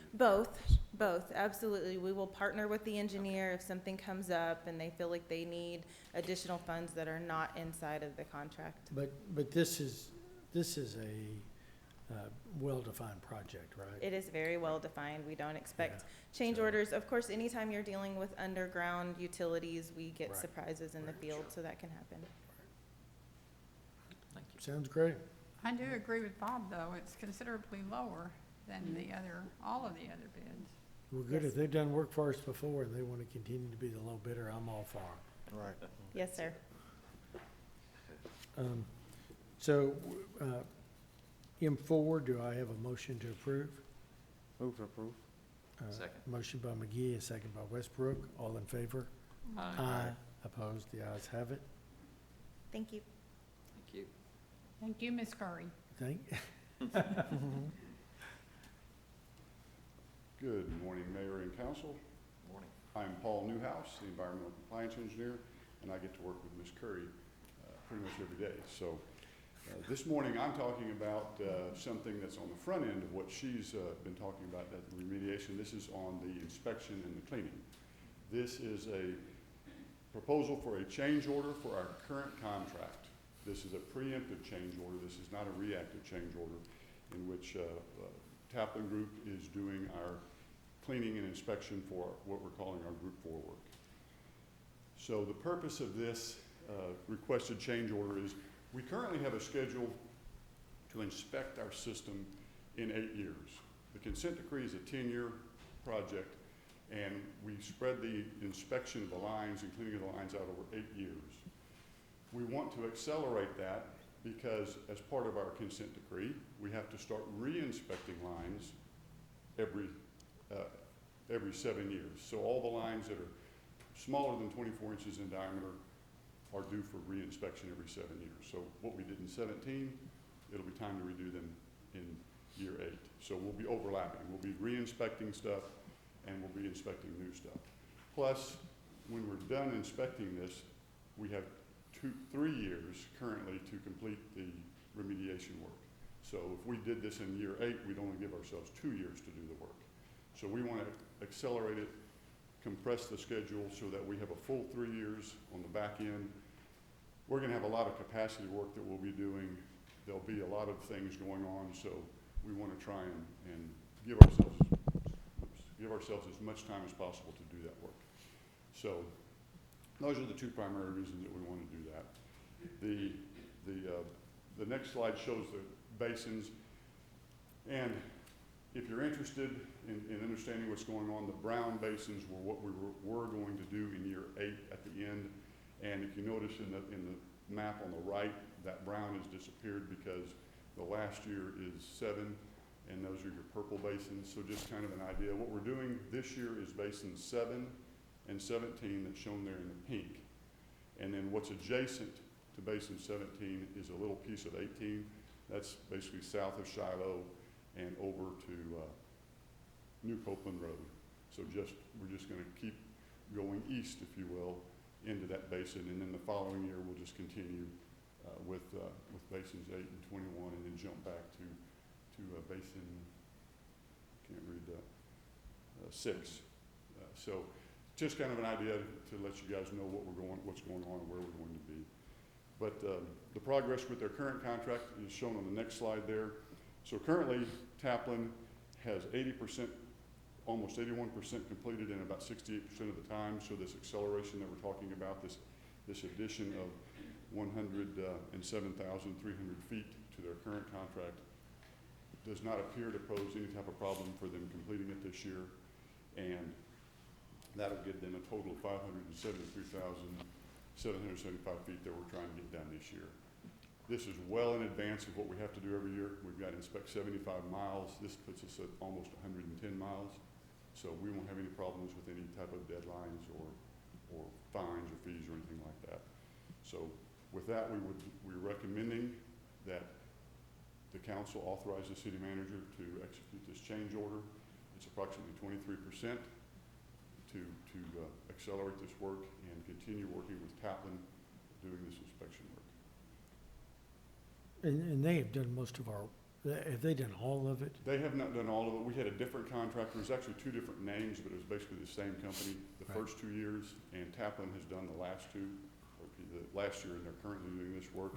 And I've mentioned to you before that it's night and day difference. We're very, very happy with the work that Taplin's been doing. They work with our service center very well. They're this far along in their contract this year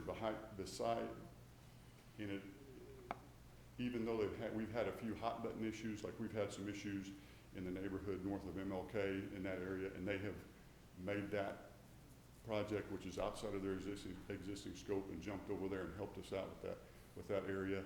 There's been a number of other issues. We've had some of our current remediation contractors that have needed their help doing some work, and they've done, I mean, the city has done work too, but they've got so much work that they've got to do. We've asked Taplin to help, and they've worked it in, and they've done a great job for us.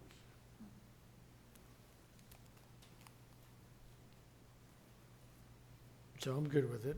I saw it on the agenda. I was looking forward to your explanation. I'm glad they're expanding the scope of. No, we're not expanding the scope. We're just doing everything, trying to get it all done at the end Right. of 7 years. Yeah, no, that's. I'm sorry, okay. Yeah. Okay. Any questions? Move to approve.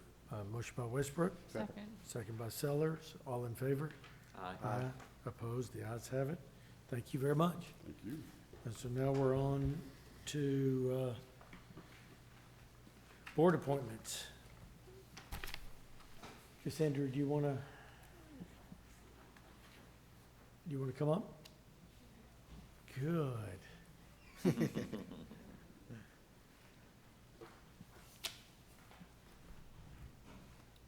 All right, good morning, Mayor and Council. I'm Cassandra Brazier, City Clerk. Yes, This ma'am. morning, annually on August 31st, approximately 1/2 of the terms of the city's advisory board members expire. Some board members are eligible for reappointment. Other members have served the maximum number of years, which is 6 years, and are ineligible for reappointment, and others do not wish to continue, which thereby creates a vacancy. So this morning, we're coming to you with a few of the boards.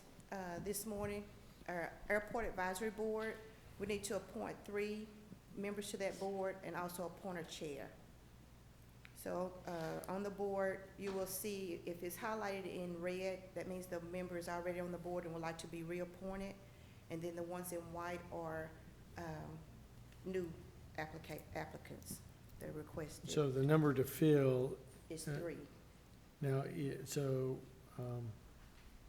And that includes. Marshall is included in it. Yes. So there's 4 people going for 3 slots. Yes. Okay. And then we need to appoint a chair for the board as well. Yes, sir. And Robbie Campbell is on that list, right?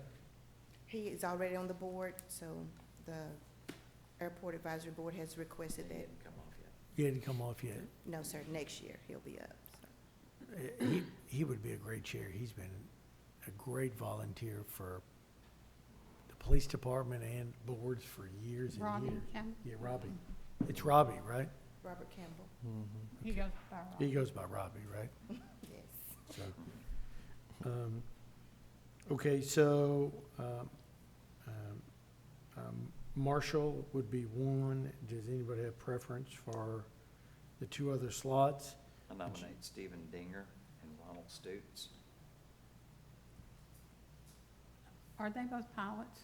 Do you know that? I do not know that. I know that Jerry Irwin is a pilot, and I think it's important that they have that knowledge, if we can include that. So Yes. I nominate Jerry Irwin.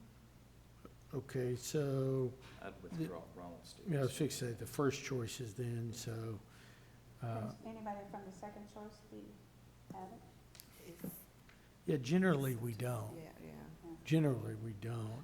So Marshall, Irwin, and Dinger.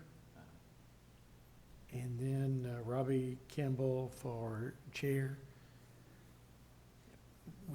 Would you like somebody to make that motion? I'll make that motion. Okay, As so, stated by the mayor, that we appoint Perry Marshall to another term, Jerry Irwin and Stephen Dinger to their first terms, and name Robbie Campbell as chair great. of the Airport Advisory So Board. that, we have a motion. Do we have a second? Second. Second by McGee. All in favor? Aye. Opposed? The ayes have it. Great, thank you. Okay, we have the Construction Board of Adjustments and Appeals. We have 4 positions to fill and need to appoint a chair. So we currently have 4 of the current members that would like to serve again. And David Socia is the current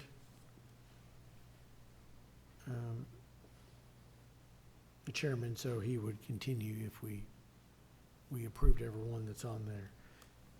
Tim Hunt is obviously someone of great knowledge to help us in the future, but if we have 4 people that want to go back on, we generally support them. Is that okay? Right. Okay, so you said it's okay, so McGee just made a motion to approve Right. David Socia David Socia, Max Licker, Will Duran, and James Brooks. and continue on with David Socia as the chair. Exactly. Okay, we have a motion from McGee, Second. second from Sellers. All in favor? Aye. Opposed? The ayes have it. Okay, we have, Then, sorry. no, please. I don't want to interrupt Cassandra. You please go on with the, Now we have the Historical Preservation Board. We have 6 positions to be filled. I don't want to stop this board for having meetings, so if we could just go ahead and appoint the ones that would like to come back, and I'll bring this back to you at a later date when we have more applicants. so we have 6 slots. Yes. So there's not any reason we have 5 people here, including the second choice? I think we have What is some the more board people coming. recommend? Yes. The board's recommending to have the 3 come back? Then take more And then applications. take more Oh, okay, applications. I'm Yes. sorry. Okay. So,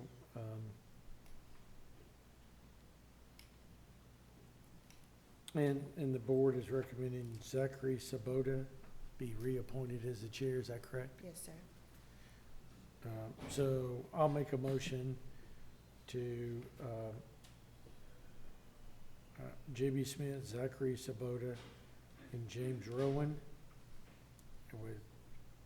to be reappointed to the Historic Preservation Board, and Zachary Sabota to be appointed as the chair. And then there'll be other members that they will come with, or come back to us with. Okay, I'll make that motion. Second. Second by Sellers. All in favor? Aye. Opposed? The ayes have it. Okay, we have the Keep Tyler Beautiful Board. Number of positions to fill is 3, and we need to appoint a chair. Okay, and Archie Castleberry is the current chair, so he can, if we take the top 3, and then we'll reappoint him as the chairman. So, That's your motion? yeah, that's my motion. Second. All in favor? Aye. So you can see now who's making the second, so I don't have to. Yes. Northeast Texas Public Health District, 1 position to fill. I move we reappoint Allison Pullen to the Second. Northeast Texas Public Health District Board. We have a motion and a second. All in favor? Aye. Opposed? The ayes have it. We have the Planning and Zoning Commission up next, which is 3 positions to fill, and we need to appoint a chair. So I'll make a motion on this one too. I'll move that we fill with Beth Whitney and John Landis as current members, to have them reappointed since they want to be reappointed, and selection of David Hudson, and have him fill in as the chairman, as he has been in the past. And the board was, I think it won a state award. Did David win the award, or was it? He was the planning commissioner of the year for the state of Texas or something? So you just have to be off the board a year and then you can come back? Yeah. I second the And mayor's I think motion. he wants to come back. Right, I'm very excited about that. So we, so I made the motion. Did somebody second it? I did. Oh, Linda seconded. So we have a motion, a second. All in favor? Aye. Opposed? The ayes have it. Okay, we have the Board of Adjustments. Come back. Number of positions to fill is 4, and we need to appoint a chair. Oh, and so the note here is that if Timothy Hunt and Nathan Foreman want to come back to this board, If they were not appointed. if they anymore. weren't appointed to another board, and they were not, No. so, great, so,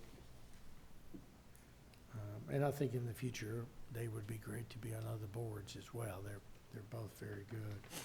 I move to appoint Judith Guthrie, Brent Brevard, Timothy Hunt, and Nathan Foreman to the Board of Adjustments, with Judith Guthrie as the chair. I'll Okay, second that. a motion by Sellers, a second by Westbrook, all in favor? Opposed, the ayes have it. All right, we have the Traffic Safety Board. Number of positions to fill is 7, and we need to appoint a chair. We have 6 that have submitted applications, so I'll just bring another one back at a later time. So we'll just appoint everybody that's on the list. It's up to you, Mayor. Well, thank you. It's up to all of us. Yes. I have to say that this is this board was started by Mayor Kevin Eltype at the time he Oh, was really? mayor, and this was the Really? first committee I ever served on Oh, at the really? city, Cool. so. Very it's a cool. Great start. So you make a motion. I move that we approve the people just mentioned by Cassandra for the Traffic Safety Board. Second. Motion by Sellers, a second by McGee. Any other questions? And we need a chair, I'm sorry. Oh, a chair? The And chair, Chad Maddox. Yes, he was, they would like to have Chad. Yeah, good. He would be great at that. So, okay. Councilman Sellers amended her motion and accepted by McGee. All in favor? Aye. Opposed? The ayes have it. All right, and also, just so everyone will know, the public will know, we still need applicants or applications to fill the Animal Care Advisory Board, Civil Service, Disabilities Issues Review Board, Industrial Development Corporation, the Library Board, Neighborhood Revitalization Board, Park Board, Historical Preservation, and I'll bring traffic back, and also half-cent sales tax.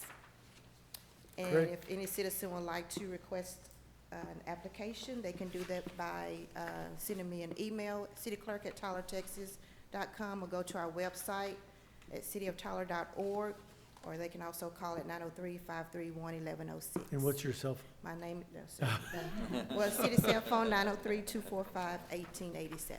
She was There you quick. go. Wow. Awesome. Thank you. Thank you. Thank you, Cassandra. She was quick not to give that one out. Yeah, I know. Okay, so we now have the consent agenda. Is there anything? Move to approve the consent agenda as presented. Second. Motion by Westbrook, a second by McGee. All in favor? Aye. Aye. Opposed? The ayes have it. City managers report. You can give the one from last council. Yeah, that's right. I thought about that as I was preparing this yesterday. I had already discarded that one, so. We're happy. We'll actually make today's, it's gonna be, there's Chief, good. Kind of a twofer. There's really one piece of note that I want to provide, but then also we'll do a hurricane update. Oh, yeah, good. Thank you. And I'll have Chief Coble join me during that piece. Good. So next week is going to be the kickoff for 903 Counts. This will be a week-long event involving many community partners who are coming together to encourage everyone who has not yet responded to the 2020 census to do so by the deadline, which is September 30th. The kickoff will be held in Bergfeld Park in the afternoon on September 3rd, and the event will conclude on September 12th with a tie-in to Hit the Bricks downtown. The result from the census will impact our community for the next 10 years, so we are asking all residents to be spokespeople to your friends, family, and church groups. We need everyone counted because 903 counts. And then the other piece of this, as I mentioned, with Hurricane Laura updates and prep work. We are expecting to see hurricane. We are already seeing evacuees coming into the community and starting to use our hotels, and we'll be opening up our South Police Station as an evacuee assistance center to provide directions and to help with people kind of moving on. One of the things the state has asked, and the chief can get into further discussion on this, is that we do not open up any of our public facilities for evacuees at this time because of the impact of the storm that's expected to hit Tyler. And so we are, the people who are staying here, like in the hotels, and availability through that, through their own means, or, as we say, we're trying to direct them, the state's actually trying to direct them to San Antonio, Austin, or Dallas-Fort Worth in that order to be able to keep the evacuees out of the direction of the storm that is coming. We as staff are looking at just the different issues that we need to take care of, especially related to drainage and areas that we know that we have kind of continual issues with, of cleaning those out, being prepared for and monitoring during the storm. We're also monitoring trash pickup for Thursday and Friday to see what the conditions are. We're anticipating at this point to continue on with Thursday as normal, and then seeing just kind of what blows in and how that how long it stays, to determine if we can be able to continue on Friday with trash and recycling pickup. And then also, the interesting thing is that we're working with the county, and they approached Net RMA about having Loop 49 for westbound traffic, for having that free to the general public to be able to assist them with evacuation routes, and they have agreed to that from Wednesday at noon. So that's starting today to Friday at noon. It'll be free for people to use Loop 49 to be able to travel westbound on that toll road. And so with that, I'm going to actually then have Chief Coble come join me to talk a bit about some of the preparations that we're doing on the Emergency Operations Center, as well as other prep work, and the opportunity for council to ask any questions related to the preparations and expectations that we have for this. Great, thank you. Good morning, Mayor and Council. A lot of things have changed since we first started out. We did get a call from the state a couple of days ago to ask us to start preparing for another transitional hub as we did before.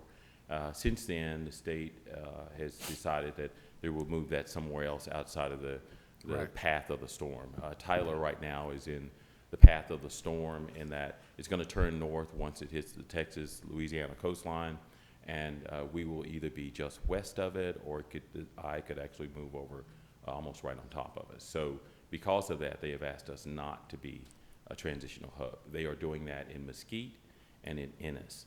And so from down south, some of the mandatory evacuations that are already going on, those people have been put on buses. They've already been tagged by FEMA, and they're headed to hotels in Dallas and Tarrant County. But the transitional hubs are in Mesquite and Ennis, so they're directing them to there. And from those transitional hubs, they're moving to hotels in Dallas and Tarrant County. So they're not doing the big sheltering because of COVID-19. They're putting them actually in hotels. So they have a double whammy in that you have the hotel industry that's hurt pretty bad because of COVID. Right. They're putting those people and those families in those hotels instead of putting them in one big convention center or something of that sort. So we're not asked to do that. Our main concern and what we'll be meeting about this afternoon is going to be more Tyler, the damage we might receive in Tyler, prep work that we're going to do for here in the East Texas area to make sure that our folks are fine. If we have loss of power, down power lines, or some flooding in the area, that we have what's necessary for the citizens here in Tyler. That's really our key. As the city manager said, we do have some evacuees that are in our area already. We do have some hotels that are already filled up with some nursing homes and other people that have moved into this area.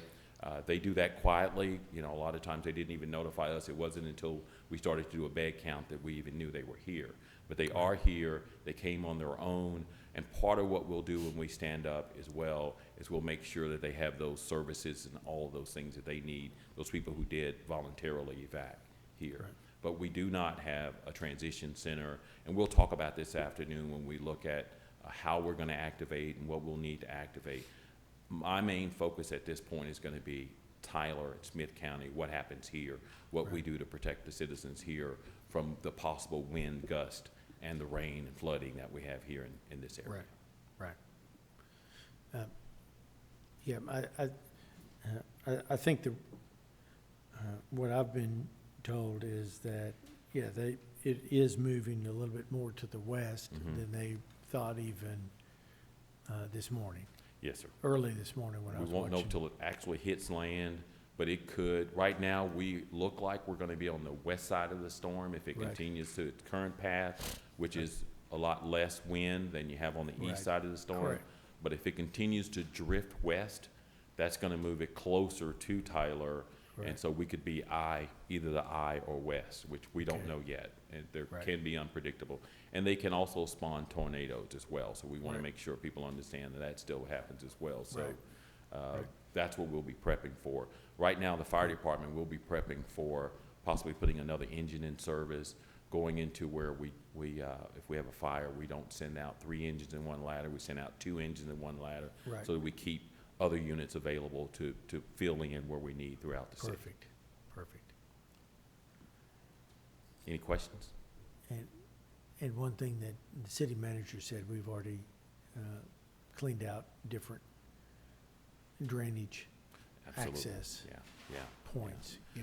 We've been in touch the last couple of days with other city departments. They've been really, really helpful already. They'll be on this Teams call this afternoon as well, letting us know what needs they may have. And so if we open up, we may do an overnight. Tomorrow will be the big day. Fast-moving storm, once it turns north, it'll be out of here by Friday for the most part. And It is good. That's the only good thing. news. The wind's going to be hard, but the good news is Exactly. So it's going to be fast-moving, but we may be dealing with what damage that it does do in this area after that. So we may do an overnight starting tonight through all day tomorrow, Thursday, just to make sure we're prepared for anything that may happen. Super. Wow, thank you, Chief. Questions? Did you think you'd be this busy when you came to Tyler between COVID and? That's a very good question. I did not, but it's still fun. Yes. Good. Yeah. Well, you do a great job, and You so. do. Thank you. Thank you.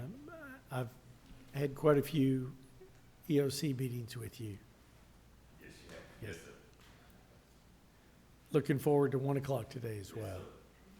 We only have about 4 months left in 2020, so hopefully we'll be able to be done with this year and all that it has brought.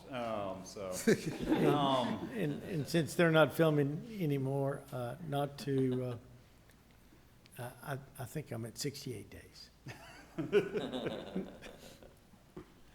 And that's all I had for. Great. Great. Any other? I have a motion, a second, and everyone said yes? We are adjourned. Thank you. Chief, thank you for coming. I know you're busy. Oh, we do have testing going on in the city right now. And I have to find somebody else to do it too.